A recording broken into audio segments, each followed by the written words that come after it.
بسم الله الرحمن الرحیم. الحمد لله رب العالمین، الصلاة والسلام علی سیدنا محمد و آله الطاهرین، لعنة الله علی اعدائهم اجمعین. یا ابا ذر حاسب نفسک قبل ان تحاسب. قبل از آنی که تو رو به محاسبه بکشند و حساب و کتاب تو رو در قیامت روشن کنند، خودت رو محاسبه کن.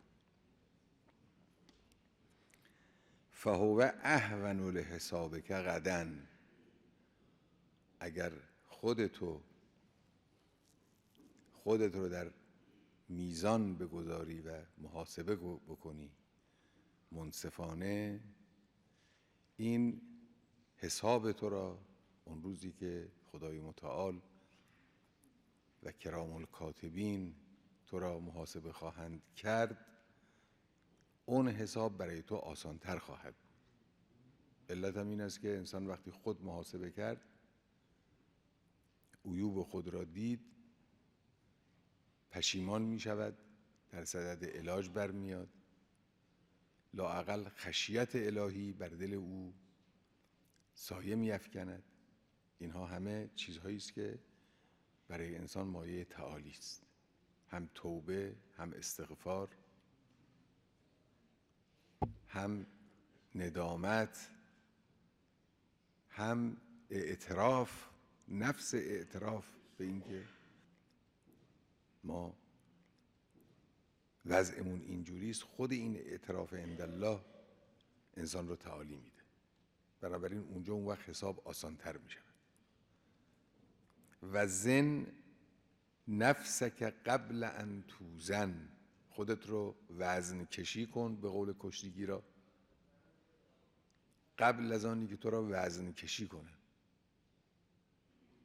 درباره خودت به اشتباه نیفتی. ما گاهی هم به ظاهر تواضع هم میکنیم که یعنی خودمون رو ما قابل نمیدونیم و اینا، اما باطن قضیه نه، این زبانی است. باطناً خودمون رو خیلی بالا میدونیم. یک کسی یک وقتی به من میگفت که من همیشه خودم را از اونی که هستم کمتر میبینم. این تناقض دیگه. از اونی که هستم اون هستم رو کی تشخیص داده؟ خودت تشخیص دادی دیگه. پس خودتو در یک جایی میبینی، بعد میگی من خودم رو از اینجا کمتر میبینم. این شد تناقض. این نمیشه هم چیزی. گاهی اینجوریست.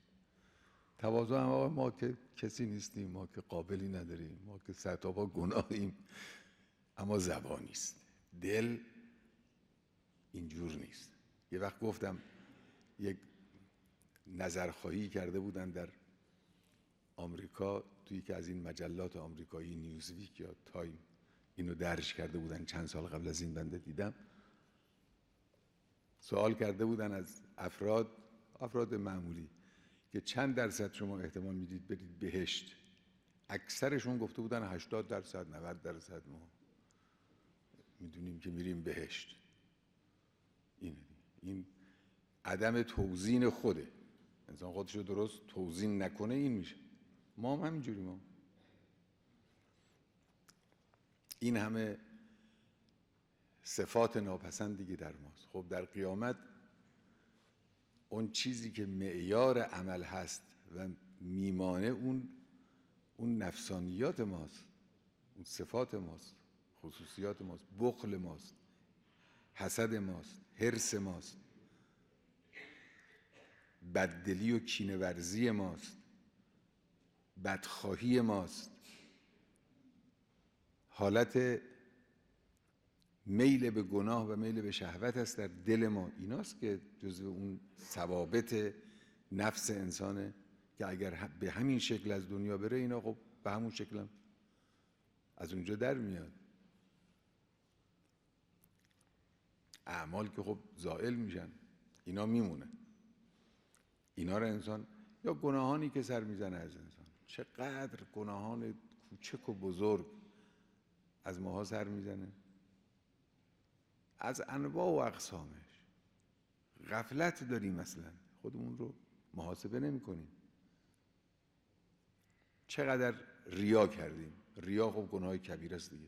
ریا شرک، نفس ریا، حالا با قطع نظر از اینکه موجب بطلان عبادت، خودش هم گناه کبیر است دیگه.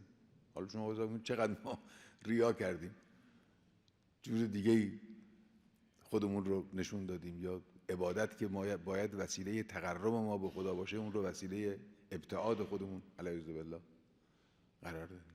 این یه قلم و از این قبیل الی ماشاءالله. و تجهز للعرض الاکبر، خودت را آماده کن برای روز عرض اکبر. یوم یعرضون علی الله، آیه شریفه یوم یعرضون لا تخفی منهم خافیه، عرضه بر خدا میشه. این بواطن انسان تمام ظاهر میشه پیش خدای متعال. ما حالا 100 تا لایه پوشوندیم بر روی اون بواطن خودمون. این بواطن همه برطرف خواهد شد. تبل السرائر، اون سریره ها و باطن ها و لایه ها و تا اون اعماق ناخودآگاه ماها گاهی بهش با توجه فراوان باید برسیم. اینا همه میاد رو. و تجهز للعرض الاکبر، برای اون روزی که روز عرض اکبر است، که دیگه برترین عرضه انسان در اونجاست، بزرگترین. یوم تعرض، اون روزی که تو عرضه میشوی، لا تخفی منک علی الله خافیه، که این اشاره به همین آیه شریفه است که تلاوت کردم. آیه شریفه یوم یعرضون لا تخفی منهم خافیه، صفحه 371.